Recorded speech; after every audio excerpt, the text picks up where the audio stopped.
Merci. Voilà. Bonsoir. Alors, on va parler de la paracha de Teruma. Et, alors, le cours est à la mémoire de mon oncle, Michel, Michel, alors, il s'appelle Meir ben Aaron, et aussi de l'autre oncle, Tonton Simon, Shimron ben Simcha. Ils sont décédés. Voilà.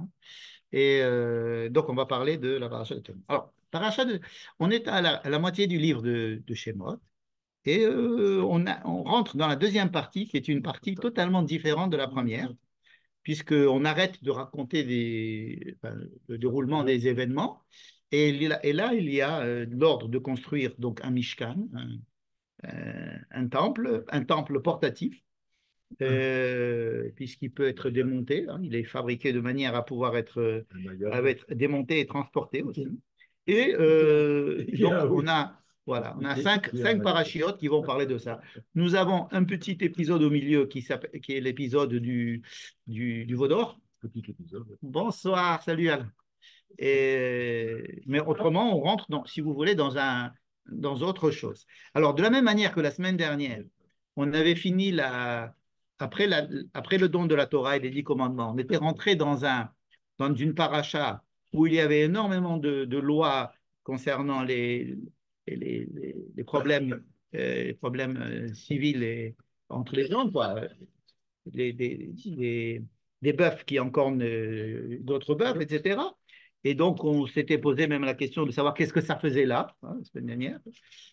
On peut très bien poser encore une fois la question ici, qu'est-ce que ça fait là, cette histoire de construire un temple? Surtout que dans les 10 commandements, il y avait, dès la première phrase, il fallait pas, et la deuxième aussi, il fallait pas construire des choses qui pouvaient être des représentations en or, en argent. Et Pour donc, notre Dieu, mais pour notre Dieu à nous, oui. à l'époque, c'était l'Ota Selecha Pesel. Bon. Et, bon. Il y a donc une question de base, ce qui fait que, qu'est-ce que ça fait là? Qu'est-ce que ça fait là entre nous? Si il est prévu de rentrer en Israël bientôt, imaginons qu'il soit prévu de rentrer en Israël bientôt. Pourquoi construire maintenant quelque chose dans le désert? Hein. Si c'est vraiment, il est prévu vraiment qu'on rentre en Israël dans 1 ou 2 mois, ou peut-être moins, on est censé être au mont Sinaï pour recevoir la Torah. Bon, on reçoit la Torah, disons que ça va prendre à 40 jours à Moïse pour redescendre avec les tables de la loi, on prend les tables de la loi, et puis on y va. En principe, c'est ça qui doit se passer. Or, ce qui va se passer chronologiquement, c'est qu'on va rester 1 an au mont Sinaï. On va rester 1 an au Sinaï. Moïse va monter et redescendre plusieurs fois parce que les tables vont être tassées, il va falloir d'autres, etc. Mais ça ne prend pas 1 an. Hein. Ce qui va prendre du temps, peut-être, c'est la construction du Mishkan. Mais on va rester tranquillement au Mont Sinaï pendant pratiquement 1 an. Ensuite, dès qu'on va commencer à prendre le chemin de la terre d'Israël, tout de suite, il va arriver pratiquement assez rapidement l'histoire des 10 explorateurs, des 12 explorateurs, dans les 10 disent qu'il ne faut pas y aller, donc on n'y va pas. Donc là-bas, il est écrit que Dieu punit ou retarde l'entrée en Israël d'une quarantaine d'années. Ben alors là, on se dit, ah ben tiens, ça tombe bien que le Mishkan il soit démontable et qu'on le fasse maintenant. Bon. Est-ce que c'était prévu avant? Est-ce que c'était pas prévu avant? C'est très difficile de se confronter à ce genre de questions parce que la Torah ne donne pas de réponse claire à ce sujet. Et donc, la plus grande question est de savoir pourquoi faire un Mishkan? Pourquoi faire un Mishkan? Il y a, disons, deux grandes réponses qui s'opposent. Deux grandes réponses qui s'opposent. Une première réponse, c'est de dire c'était pas prévu. Mais comme le peuple d'Israël a construit un veau d'or, alors ils ont montré qu'ils n'étaient pas capables d'avoir un rapport à Dieu sans avoir un intermédiaire concret en or, ou quelque chose qui ressemble à quelque chose qu'ils ont vu au Mont Sinaï.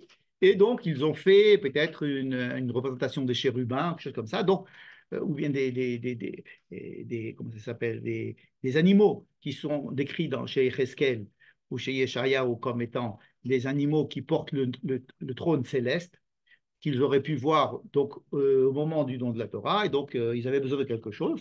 Et alors, s'ils ont besoin de quelque chose, alors dites, bon, ok, alors je vais vous faire un veau d'or cachère. Bon, ça, c'est une première explication. À cette explication, on dit, attendez, mais le veau d'or, ça a été dit, ça a été dit dans trois parachiotes. À cela, on peut s'appuyer sur l'avis de Rashi, qui dit que la paracha de Teruma, que nous allons lire cette semaine, s'est en fait déroulée, en fait, elle a été édictée à Moïse et au peuple d'Israël en plus, après le veau d'or. Donc, où est-ce qu'il dit ça, Rashi? Je crois qu'il dit ça, Vaïvi Machorat, au début de Parashat Vayakel. Vayakel, למחרת יום הכיפורים, שירד מן ההר, והוא לשון יפיל, שאינו עושה אנשים מזונות. Je te dirai où c'est qu'il dit ça. Je te le dirai. Parce que tout à l'heure, je pensais qu'il le disait au début de la partie de Tourma. Il ne le dit pas. Je ne l'ai pas trouvé encore. Alors, la question, c'est pourquoi c'est écrit là? Pourquoi c'est écrit là? On va poser la question pourquoi c'est écrit là. Alors, Rashi dit que En Mukdam ou Muchar Batorah. Donc, ça, c'est. Rashi ne dit pas que la construction du Mishkan est une conséquence du Vaudor. Il ne le dit pas. Mais il permet à cet avis de se reposer en disant que cette paracha a été dite après. C'est un avis assez solide qui dit que, comme nous avons vu déjà pas mal de compromis de la Torah, on a vu que la Torah parle à des gens qui avaient des lois à leur époque. Et alors il dit, bon, mais si vous avez ces lois, alors je vais vous donner les mêmes lois, mais cachérisées. Donc vous avez envie d'avoir un support pour servir Dieu, alors voici un support. Le sacrifice, donc le sacrifice, je vous dis le sacrifice. Ça, c'est Rambam. Oui. Alors, voilà, exactement. C'est dans cette ligne d'idées. Par exemple, on peut se poser la question aussi que ce tabernacle, ce Mishkan qui va être construit, ressemble beaucoup à tout ce que l'on connaît des temples de l'époque. Des temples égyptiens, des temples mésopotamiens. Il y a très souvent trois espaces, avec l'espace concentrique, etc. Ça ressemble beaucoup. Et de la même manière que l'on peut dire que dans Parashat Mishpatim, les lois sont calquées sur je ne sais pas si vous vous rappelez la semaine dernière, on avait dit que les parachats de Mishpatim, on prend des lois qui sont présentes. C'est Hammurabi, c'est ça, non? Hammurabi, Ashnona, Ormano, le Chitim. Aujourd'hui, on a plein de lois comme ça. Donc, on prend ces lois, la Torah prend ces lois et nous dit, ça c'est bien, ça c'est pas bien, ça c'est comme ça, etc. Elle cachérise Et donc là, c'est pareil. Il nous dit, bon, vous voulez faire vous voulez faire un temple, alors voilà comment faire un temple. Vous voulez faire des sacrifices, alors voilà comment faire des sacrifices. Donc ça, c'est une première position hein, qui peut être acceptable.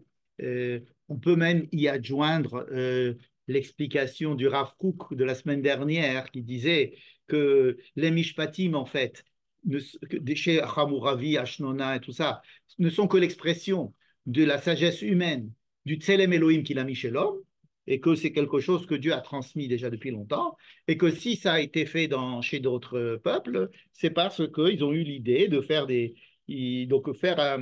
créer un temple pour pouvoir, à travers lui, adorer la divinité, est une chose qui peut faire partie de la sagesse humaine. Simplement, elle est dévoyée dans l'idolâtrie, et puis là, encore une fois, on nous le cachérise.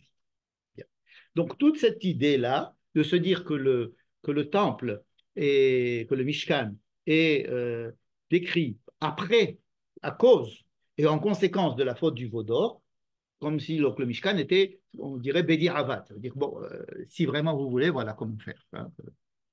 Alors, parce qu'il n'y a pas on n'a pas annoncé cette chose-là avant.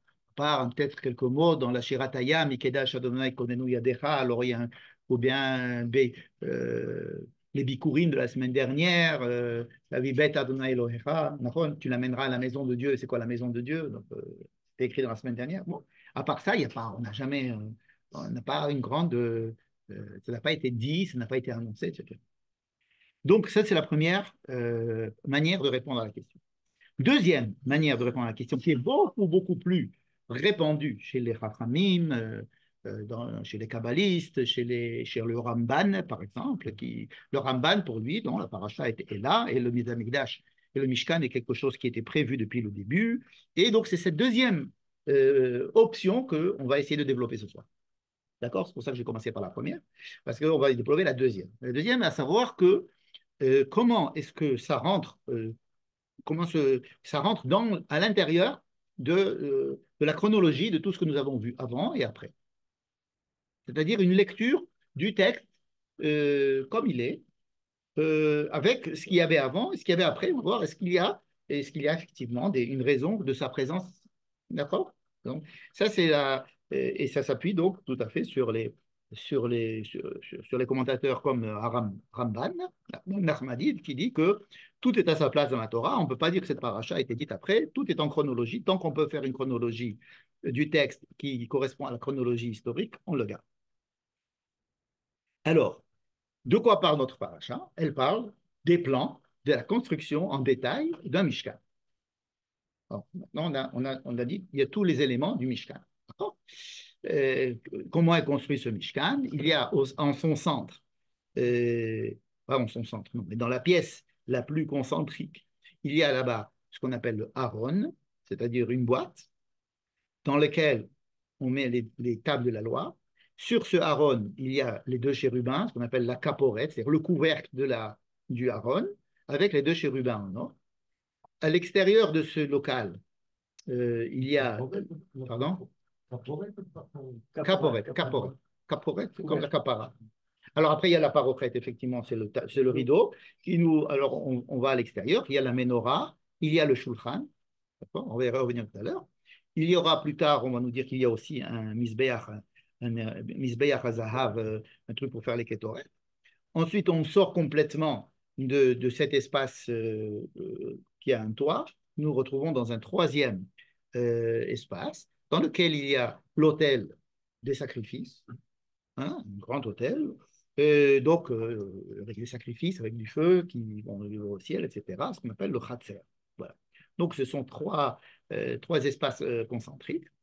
Et la description des objets ici, elle se fait de façon centrifuge, c'est-à-dire du centre vers l'extérieur. Du centre vers l'extérieur. D'accord?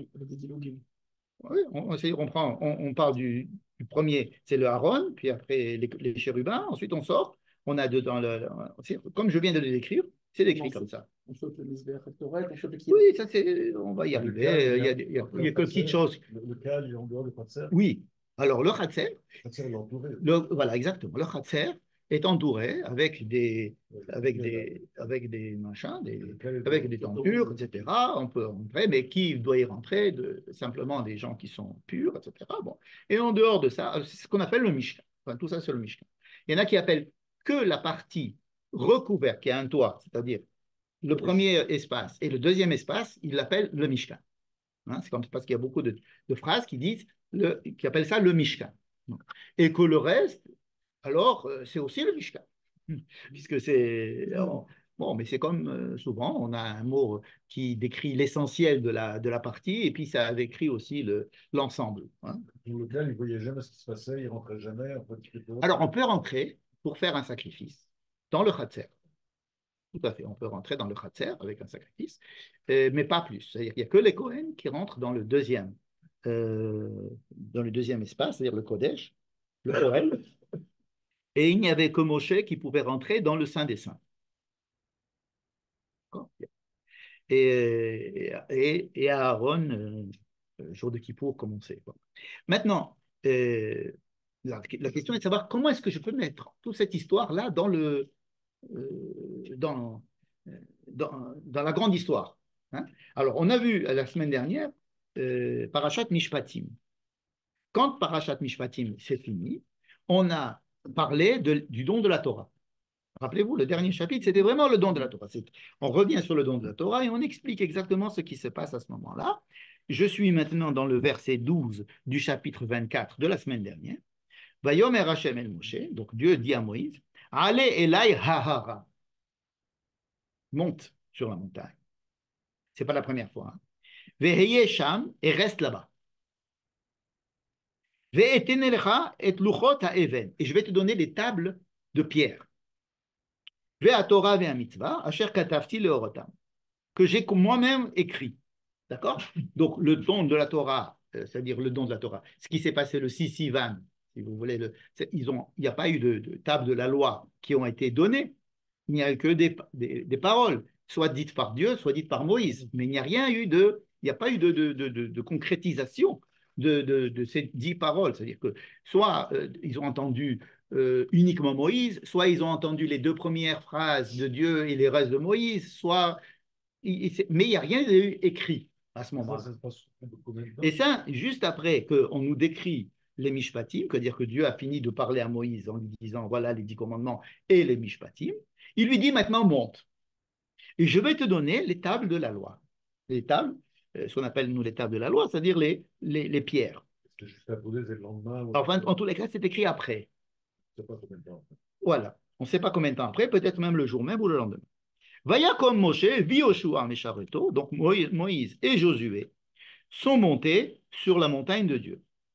Les Ekanim Amar, chez vous, l'Anou basé, Ad Asher Nashuv Elechem. Il a dit aux anciens, restez là, s'il vous plaît, nous allons revenir. Et Aaron et Chour, Imachem, il délègue, Moïse délègue 2 personnes qui sont Aaron et Chour, qui doivent être les représentants de Moshe et de Yoshua. Et mi Baal Devarim, mi Gash Alehem. Celui qui a un problème, il va aller voir. Donc il prévoit de rester longtemps là-haut. On ne sait pas encore combien, mais Dieu lui a dit monte et reste là-haut. Donc il dit à tout le monde de rester en bas. Lui, avec Yoshua, sont censés monter. Il n'y a pas écrit que Yoshua est monté pour l'instant. Il écrit que Moïse seulement est monté, mais Dieu lui a dit ils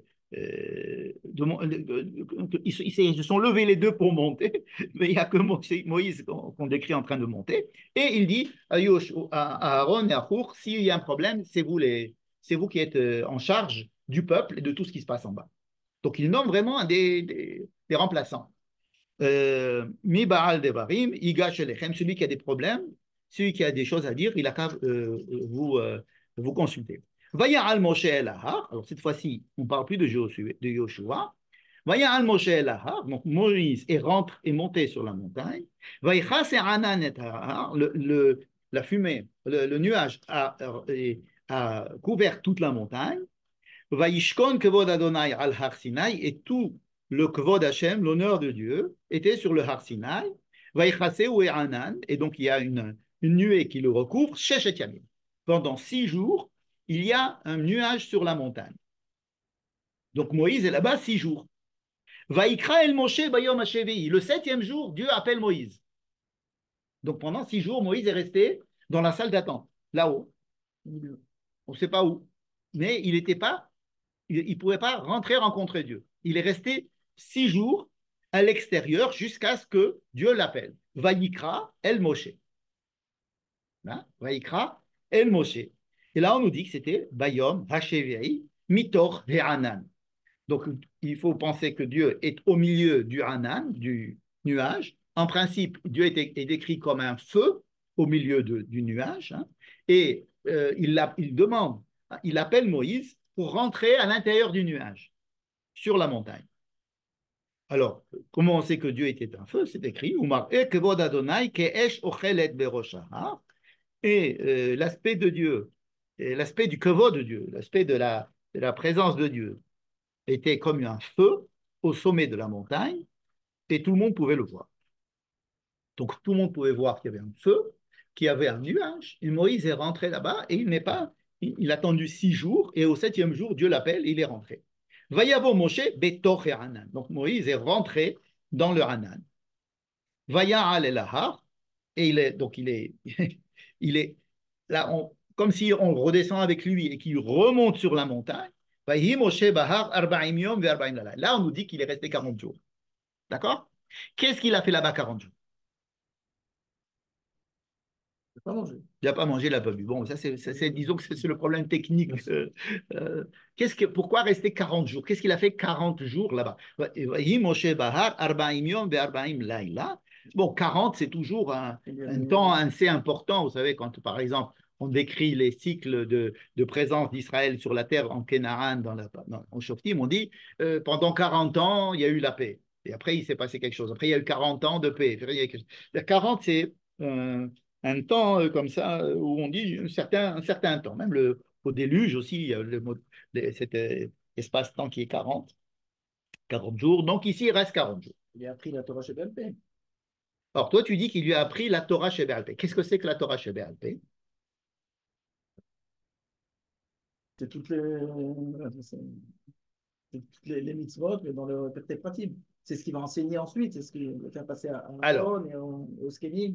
Alors, on sait qu'il y a des choses. Tu dis qu'il lui a enseigné tout ce qu'il faut lui enseigner. A priori. A priori.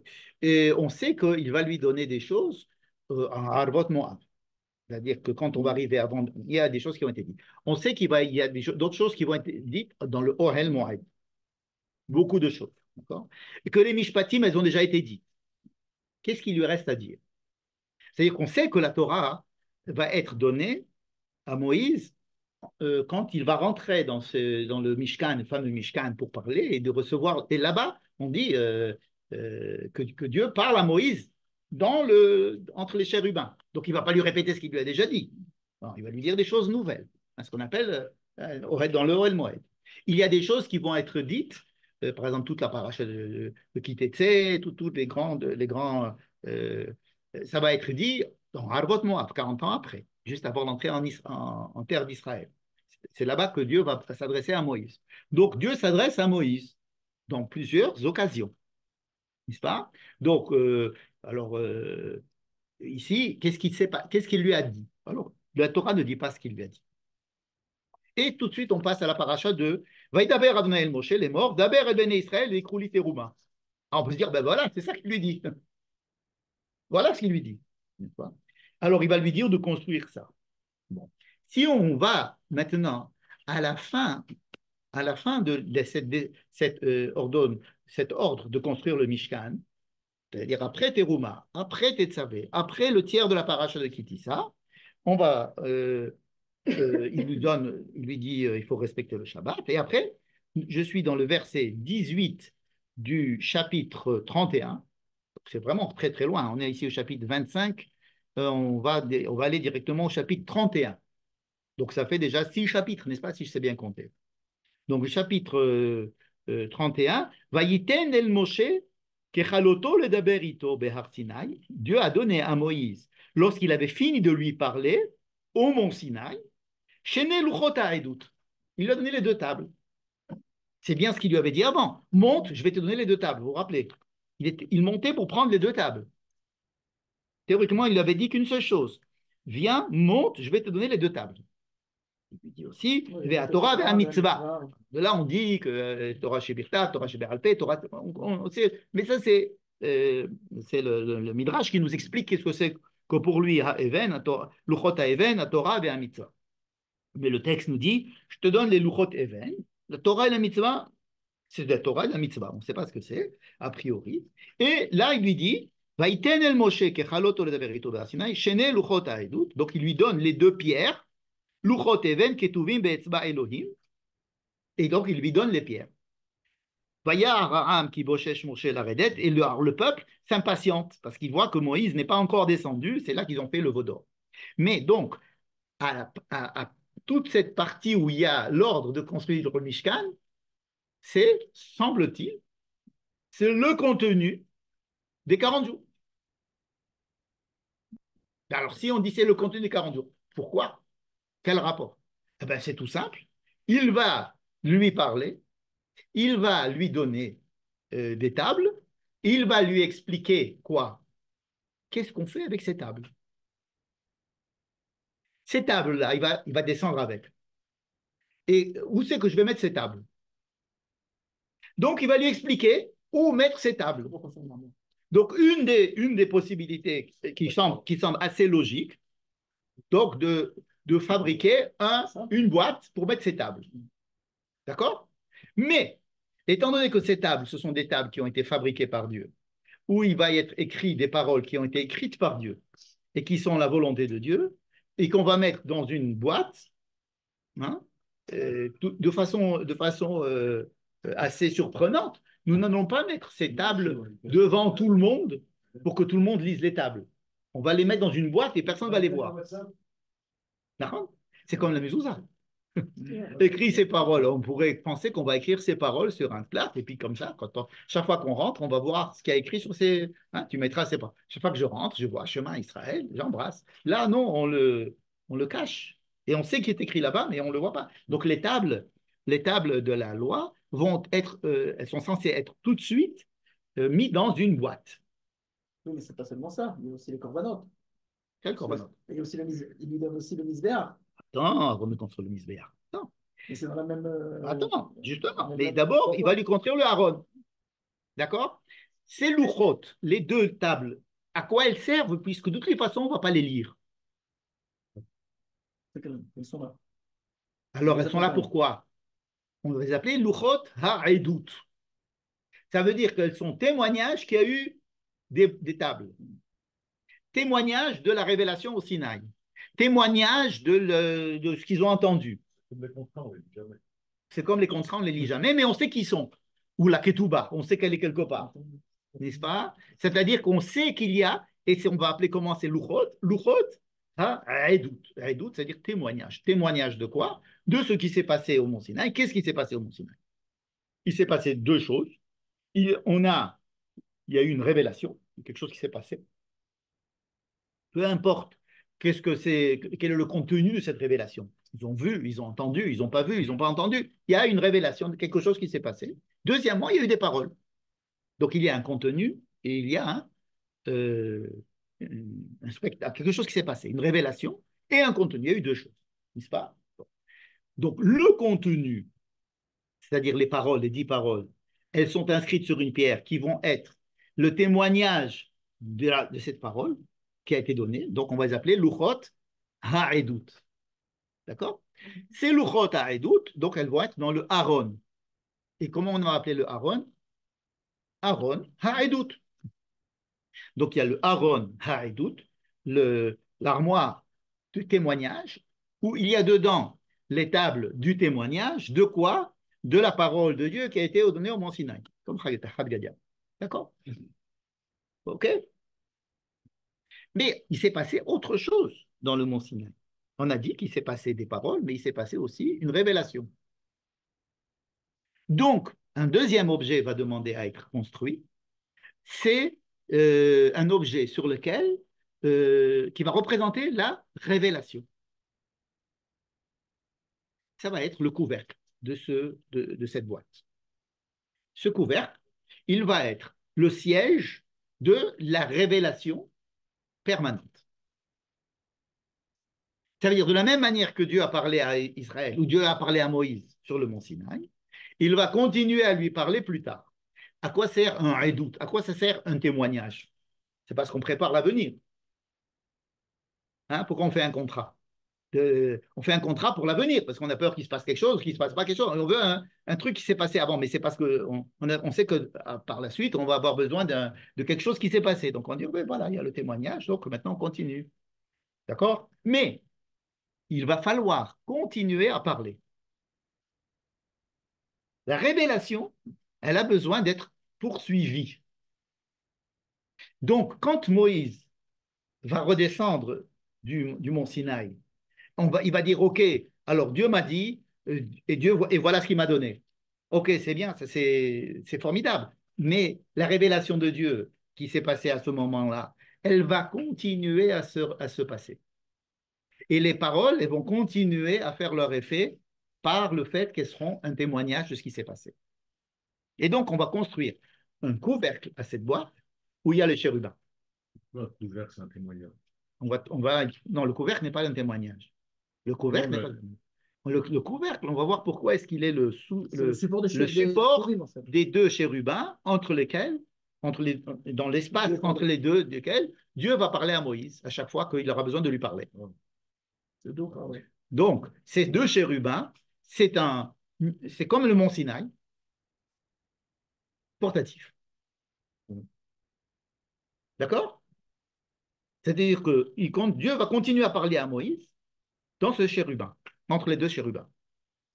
Et d'ailleurs, comment est-ce qu'on voit ça? Je vais vous voir quand on a fini de construire ce fameux Mishkan, on va le finir. Quand est-ce qu'on va finir de le construire? À la fin de Shemot. C'est pas tout de suite. À la fin de Shemot, qu'est-ce qui va se passer? Je vais vous lire ce qui se passe.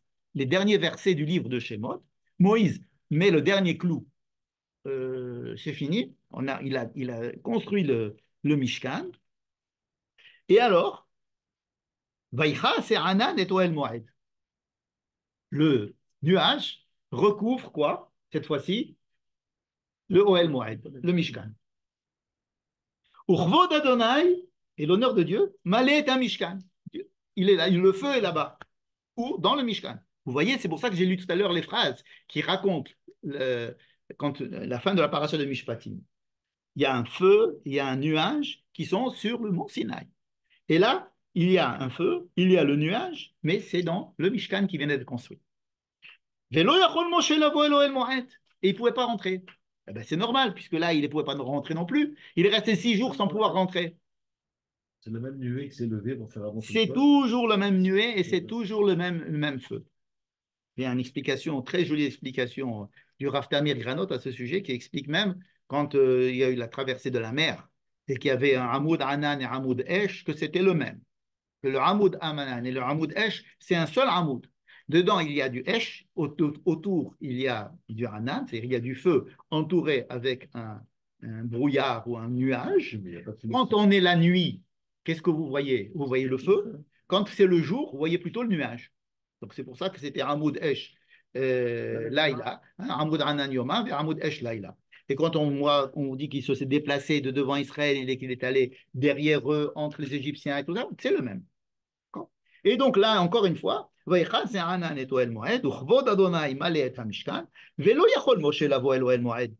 pourquoi? Exactement comme nous.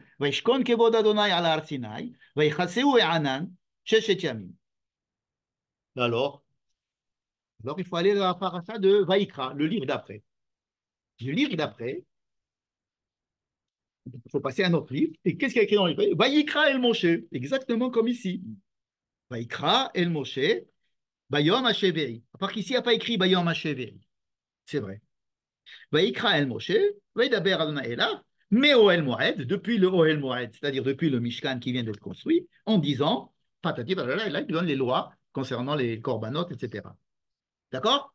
Donc pourquoi je vous lis tout ça? Parce que il y a, comme c'est très long, c'est étalé sur plusieurs parachiotes, on fait rarement on rapproche rarement tout ça. Je répète, Dieu dit, Dieu se dévoile au mont Sinaï. Il demande à Moïse de parler aux enfants d'Israël parce qu'ils ne peuvent pas écouter. Bon, tout ça, on connaît. Il lui donne les Mishpatim, peut-être en même temps. Ensuite, Dieu lui dit, monte maintenant et tu vas rester avec moi parce que je vais te donner les 2 tables. N'est-ce pas? Et qu'est-ce qu'il lui dit là-bas? Il lui dit quoi faire avec ces tables? Où les mettre? Et comment est-ce que cette rencontre qu'il a, Dieu, avec Moïse, va pouvoir se perpétuer dans le temps et dans l'espace? Donc, il va lui donner le moyen de perpétuer ce qui s'est passé au mont Sinaï et que ça va durer. Ça va pouvoir être dans le temps.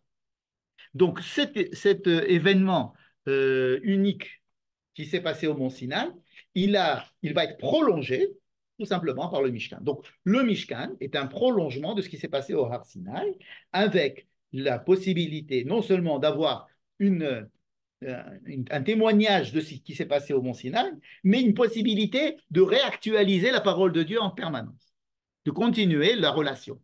C'est-à-dire que c'est comme s'il lui dit, bon, ok, la rencontre était sympa, mais on va s'échanger les téléphones. Et puis, voilà, prochain rendez-vous, et on va se...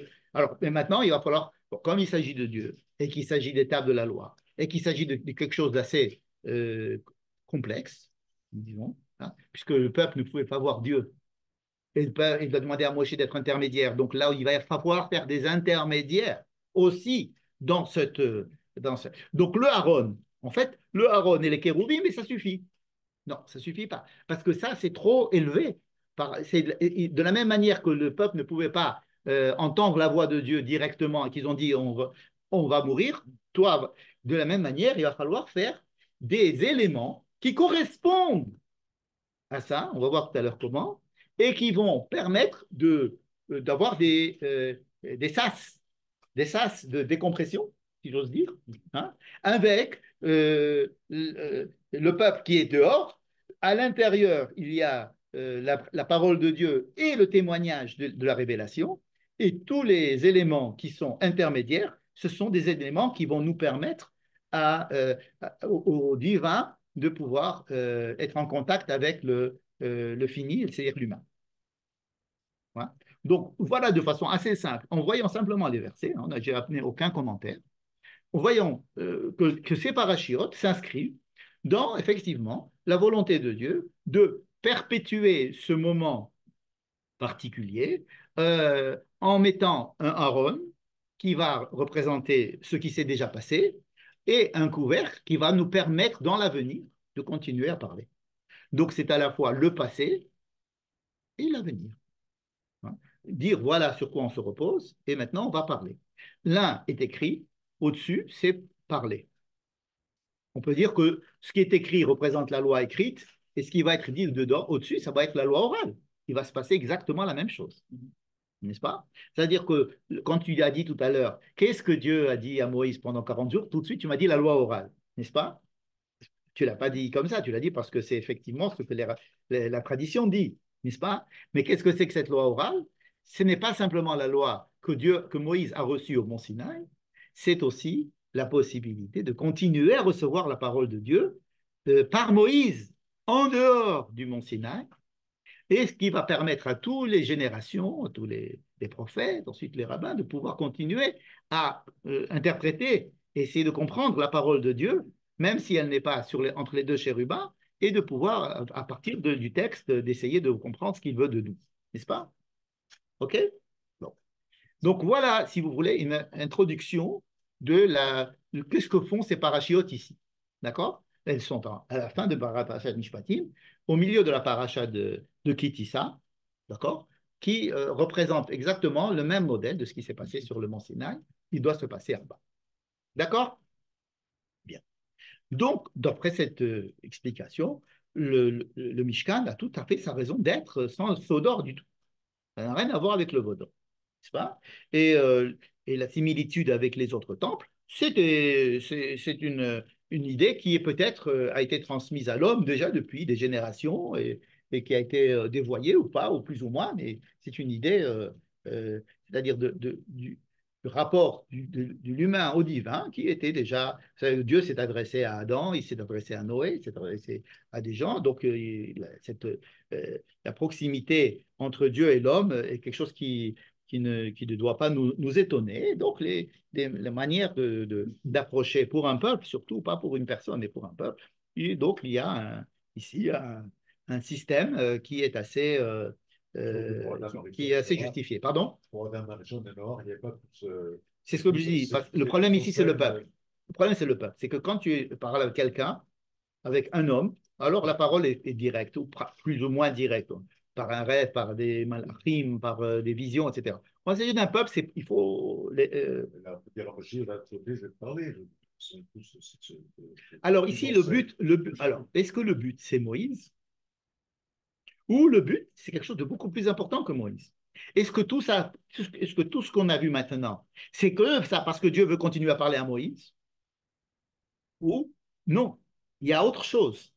Que Moïse ici, il représente l'homme qui va recevoir la parole de Dieu directement. Mais en fait, le but, c'est pas que quand Moïse meurt, il n'y a plus de Mishkan. Il va continuer à avoir un Mishkan.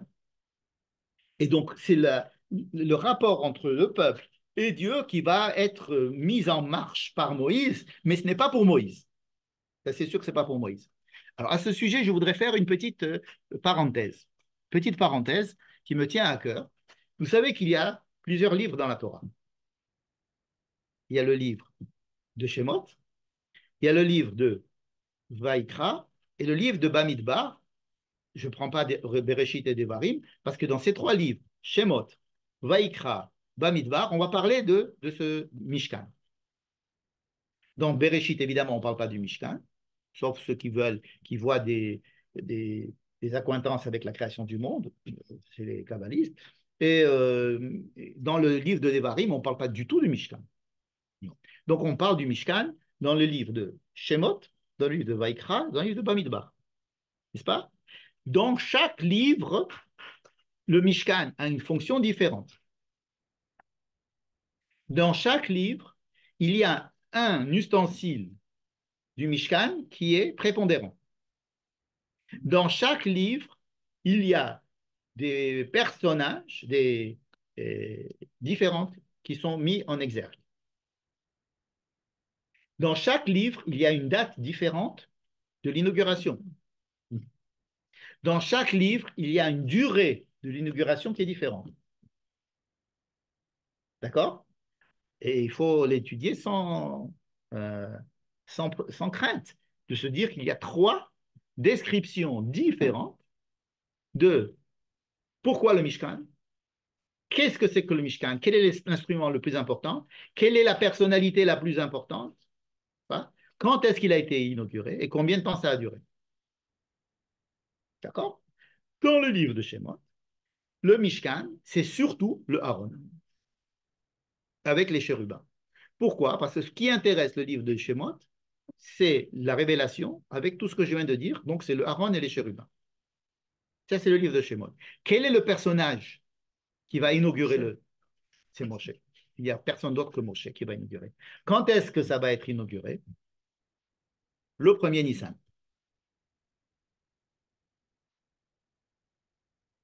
D'accord? Oui.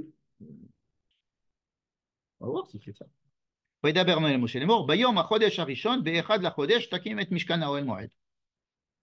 jour du premier mois.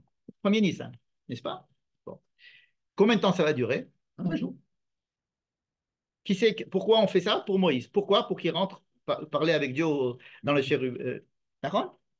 Dans le livre de Vaïkra, ça va se passer le 8. C'est pas l'essentiel, c'est pas Moïse, c'est Aaron. Moïse est là que pour initier Aaron. Donc ça va durer 8 jours, du 1 au 8. Le but, là-bas, c'est les corbanotes. Et ça va être l'allumage de la menorah, c'est le travail d'Aaron dans la Kétoret. Le travail d'Aaron dans le Beth Amikdash. L'objet principal, ça va être tous les objets qui vont que Aaron doit s'occuper, à savoir le Mizbach Achitzon, le Kétoret et la menorah. N'est-ce pas? Combien de temps ça dure? Donc 8 jours. Le livre de Bamidbar nous raconte autre chose. Qui c'est qui inaugure?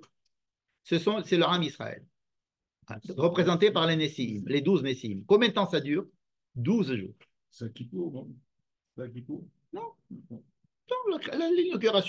L'inauguration du Mishkan. C'est quand? Hein? C'est quand? C'est quand? Alors, c'est soit du 1 au 12, soit du 8 au 21. Nissan. Mais je pense plutôt que c'est du 8 au 21. D'accord?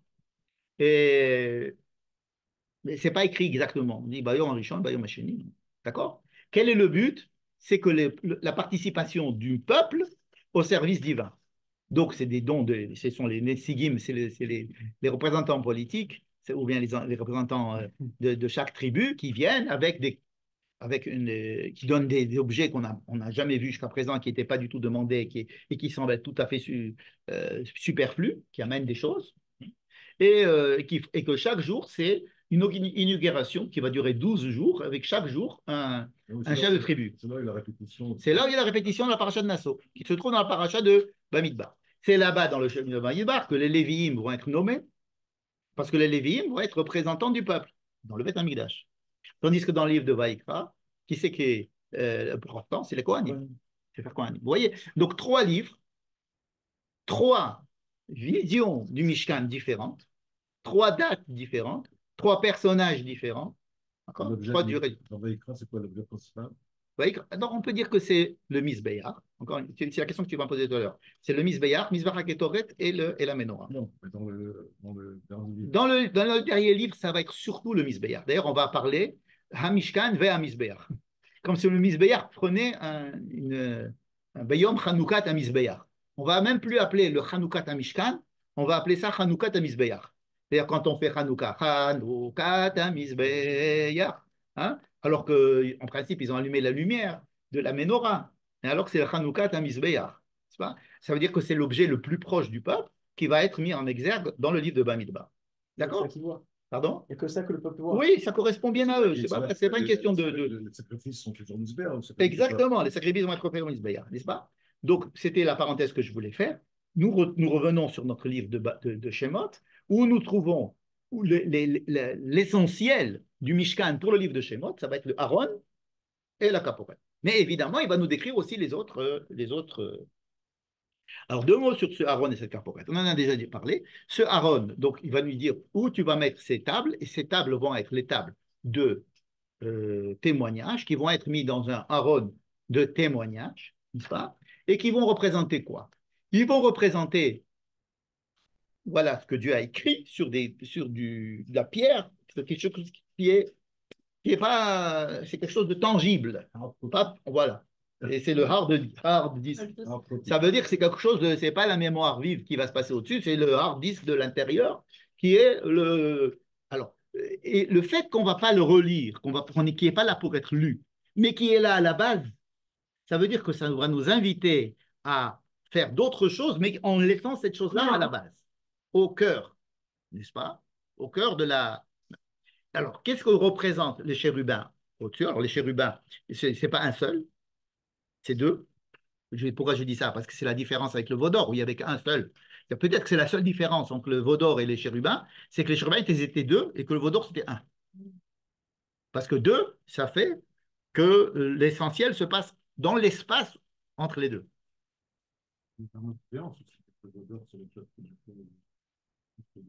Et qui a fait les chérubins? C'est aussi le peuple, c'est la demande. Oui, ça n'a pas été ordonné, si tu veux, le veau d'or, évidemment. Mais si tu veux, il y a beaucoup de gens qui disent que, beaucoup de gens, de commentateurs qui disent que les chérubins, c'était des veaux d'or, des veaux. Ils avaient des têtes de veaux. Ils avaient des têtes de veaux, non, des têtes de veaux. Ouais. Ah. Il y en a qui disent, oui, quand on arrivera au veau d'or, on en parlera. Mais vous savez que quand Yecheskel ou Yeshaya, avant lui, décrivent quand ils voient Dieu, ils voient la Merkava, ils voient ce qui se passe sous Dieu, et il y a des animaux, il y a qui ont quatre visages, des anges qui ont quatre visages, un visage d'homme, un visage de lion, un visage de taureau, hein, comme le veau d'or, et un visage d'une échère. Et donc, prendre une de ces images-là pour faire les kérouvim, ce n'est pas, ou pour faire le Hegel Azahav, ce n'est pas une élucubration. Bon. Ça veut dire que l'essentiel, c'est qu'ils sont deux. C'est-à-dire, d'accord, vous voulez quelque chose, mais sachez que ce n'est pas la chose, c'est ce qu'il y a entre les deux. C'est l'espace, c'est dans l'espace que se trouve, c'est-à-dire là où il n'y a rien, que va sortir la parole de Dieu. C'est ça qui est important. C'est-à-dire que, ok, tu veux avoir une représentation, alors mets au moins deux. Et sache que ce qui se passe, c'est entre les deux. D'accord? Ouais. Tandis que le veau d'or, à partir du moment où il y a une seule, c'est lui. Et ça ne vous invite pas à avoir autre chose, n'est-ce pas? C'est avoir. Les enfants naissent dans une famille où théoriquement il y a un père ou une mère, n'est-ce pas? Et donc il y a un espace, n'est-ce pas? Et donc cet espace-là permet quoi? Permet, pendant le désert, à Dieu à parler à Moïse, mais après Moïse, c'est fini. Alors à quoi il sert? À représenter la parole de Dieu. Mais qui c'est qui entend la parole de Dieu? Ça va être les prophètes, et quand il n'y a plus de prophètes, les chachamim.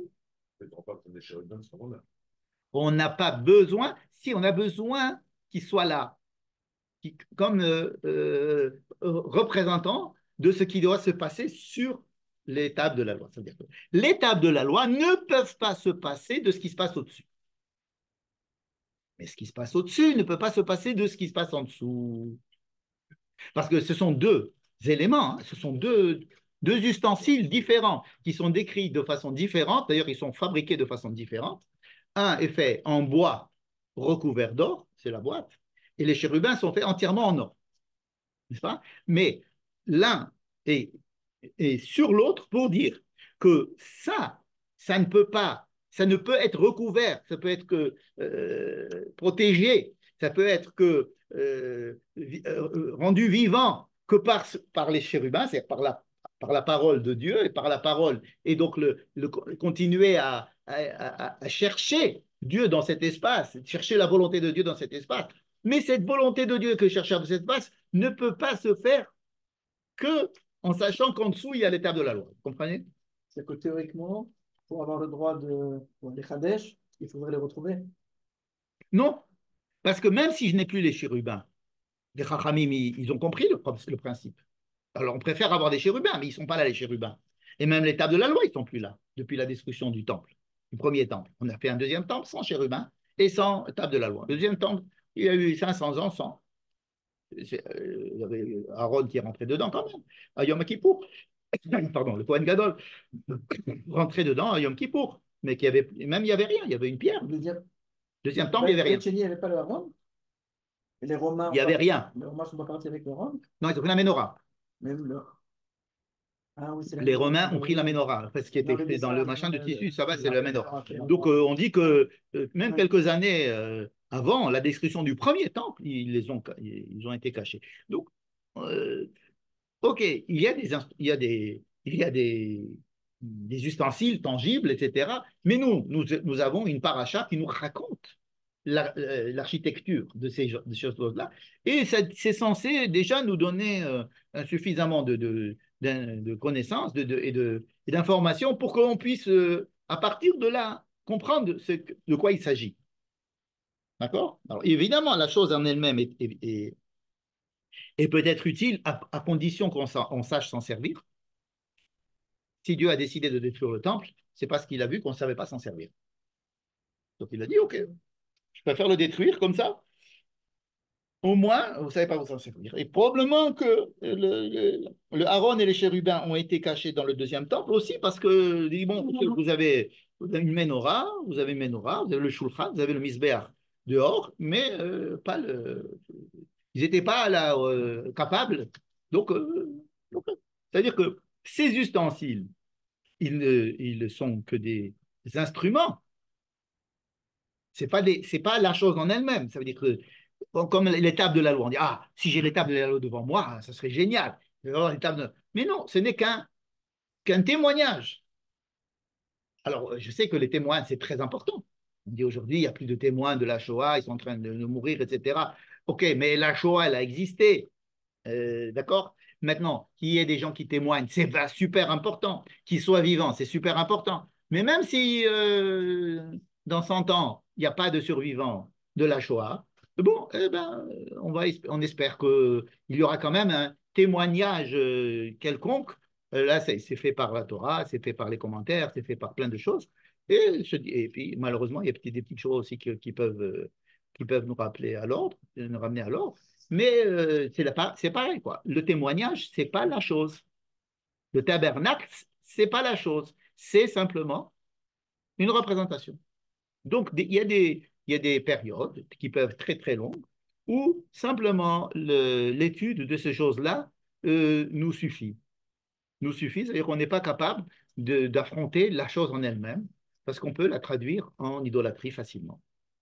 Et ce sont des choses qui sont extrêmement proches de l'idolâtrie, et comme on a vu avec le vôtre, n'est-ce pas? Donc, la Torah qui est inscrite dans la boîte ne peut pas être séparée du couvercle, comme une marmite à son couvercle, n'est-ce pas? Donc, c'est très important que ça s'appelle la caporette. Caporette, ça veut dire c'est le couvercle de ce qu'il y a en bas. C'est pas en fait, c'est une plaque d'or sur lequel il y a deux chérubins. On peut dire que c'est un ustensile. On peut le prendre et le mettre par terre. Pourquoi ne pas mettre ça? Pourquoi ne pas les séparer? Pourquoi ne pas dire, voilà, j'ai un Aaron et j'ai les chérubins? Puisque ça représente deux choses. C'est construit de manière différente. Ça représente deux choses différentes. Parce que le fait de mettre l'un sur l'autre est extrêmement important. L'un ne peut pas être sans l'autre et l'autre ne peut pas être sans l'un. D'accord? Bien. Quand on va sortir de cet espace-là, nous allons avoir deux instruments, deux kélim, deux ustensiles qui vont représenter ces deux choses-là. Nous avons des tables, une table sur laquelle on va mettre du pain. Cette table est construite en bois recouvert d'or, exactement comme le Aaron. Le Aaron, il est construit en bois recouvert d'or. Et nous avons la Ménorah, qui est entièrement construite en or, comme les chérubins sont entièrement construits en or. La Ménorah n'était pas sur le peuple, si, elle était sur le peuple. Non, Elle était, non. Alors justement, dehors, quand on va déjà se rapprocher un petit peu du monde humain, on va rentrer dans le monde Olam de Peruda, comme on dit. Hein, c'est pas un auteur argentin. Olam de Peruda, c'est le monde de la séparation. Un monde où les choses prennent chacun une direction différente. Notre monde, le monde humain, ce qu'il a de plus essentiellement différent du monde divin, c'est que le monde divin est uni et que le monde humain, dans le monde dans lequel l'homme vit, c'est tout éparpillé. On ne voit aucune harmonie, on ne comprend pas. On ne comprend pas ce qui se passe.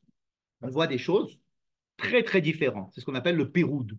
On voit des choses, on voit ça, on voit ça, on voit ça, on voit le mal, on voit le bien, on voit la souffrance, on voit le bonheur, on voit la joie, on voit le truc, et on voit et l'homme est fait avec des membres différents, et le monde est fait avec des choses. Ça s'appelle Olam de Peruda. N'est-ce pas? Contrairement à un monde où tout est un. Si on était dans le monde du un, on ne pourrait plus être des hommes. Parce qu'on peut penser au monde du 1 en faisant schéma Israël, mais juste après, on va commencer à faire autre chose, quoi. On ne peut pas rester tout le temps avec le 1, n'est-ce pas? Et donc, il y a l'homme et la femme, et il y a les enfants, il y a le monde, et il y a tout ce qui se passe autour, n'est-ce pas? Donc, l'unité est représentée dans le Saint des Saints par le Aaron et les Kérouvim, qui sont déjà deux Kélim, mais c'est déjà un petit piroud, c'est-à-dire c'est déjà un petit peu dans le monde d'en bas, puisqu'on sépare. Oui, mais disons que voilà, les tables, alors un représente la parole de Dieu, l'autre représente la révélation. Donc ça représente bien ce qui s'est passé au Mont Sinaï. Mais déjà au Mont Sinaï, on a vu il y avait une impossibilité, il y avait un problème, il fallait qu'il y ait un intermédiaire, il fallait que toi tu parles, non pas toi, etc. Et voilà les tables, non? Ça veut dire que c'était déjà un problème de séparation entre les tables de la loi et la parole de Dieu.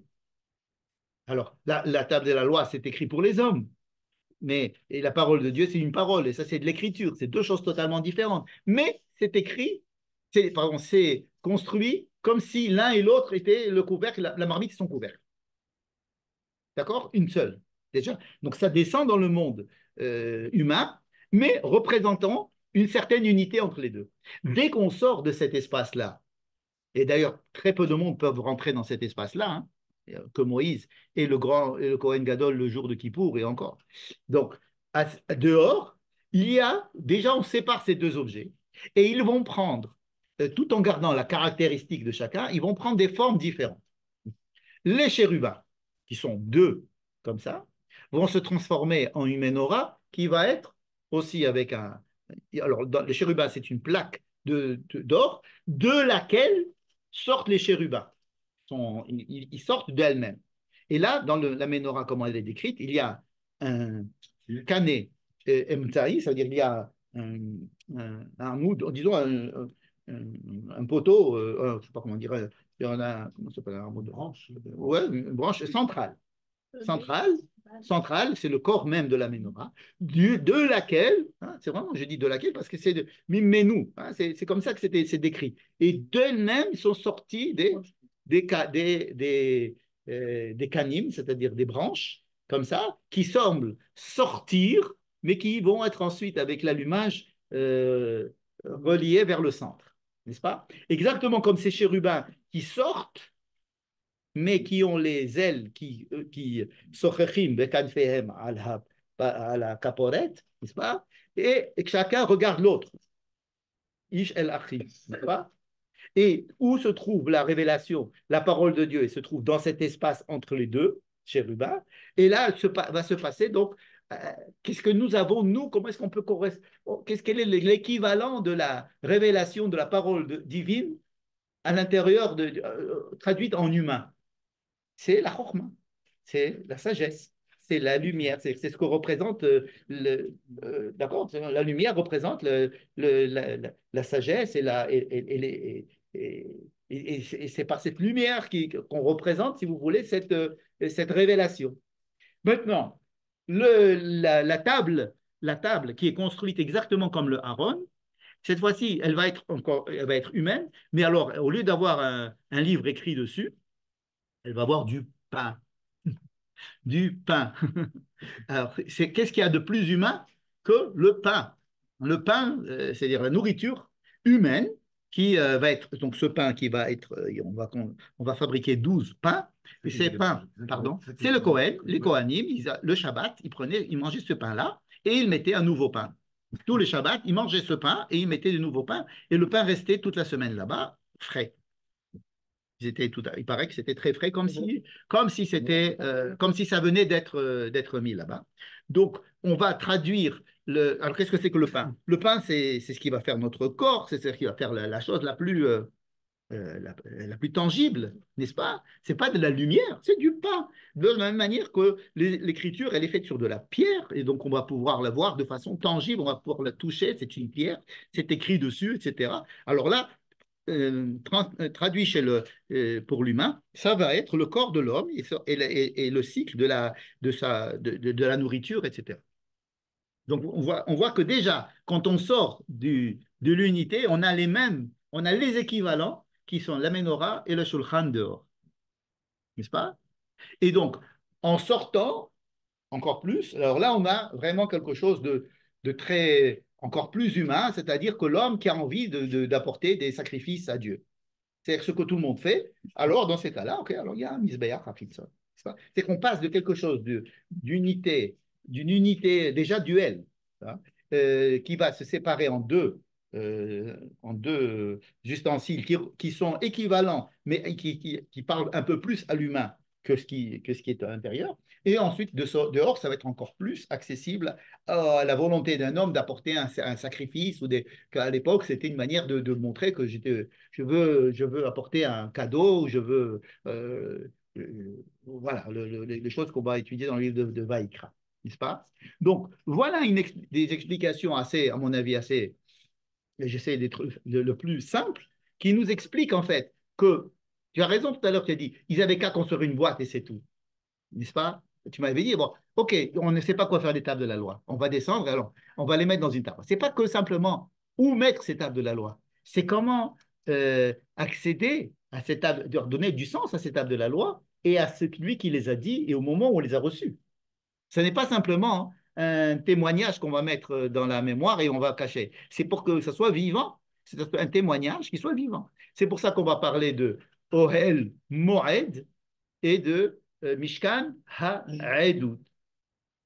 On va parler du Mishkan et du Ohel qui sont la même chose. On va parler du Mishkan où Dieu réside, mais c'est le Mishkan Ha-Edut, c'est-à-dire que ça va être le témoignage du passé. Et on va appeler ça, dans d'autres circonstances, le Ohel, l'endroit où on se rencontre. Ohel, hein, comment j'ai dit tout à l'heure? Ohel Moed, merci. Moed, ça veut dire la rencontre. C'est pas le temps. Oui, c'est vrai, mais ça veut dire le temps parce que c'est un rendez-vous, en fait, de Moadim. Hein, c'est Itva'adout. Hein, Itva'adout, c'est la rencontre. Hein, Va'ad. Un Va'ad Ba'id, c'est en principe la rencontre des gens les copropriétaires. Donc, le Moed, c'est la rencontre, c'est le rendez-vous. Donc, le Ohel, il est Moed, et le Mishkan, il est Edut. Donc, quand on va rencontrer le mot Mishkan, ça va être Edut. Quand on va rencontrer le mot Ohel, ça va être de la rencontre. Et ce sont ces deux objets à l'intérieur, le Aaron et la Kaporet, qui le représentent. Donc, c'est exactement la représentation de ce qui s'est passé au Har Sinai. Voilà. Nous avons développé la deuxième manière de voir le Mishkan. C'est tout. Avec plaisir. Passez une bonne semaine. Merci beaucoup, cher corps. Applaudissements.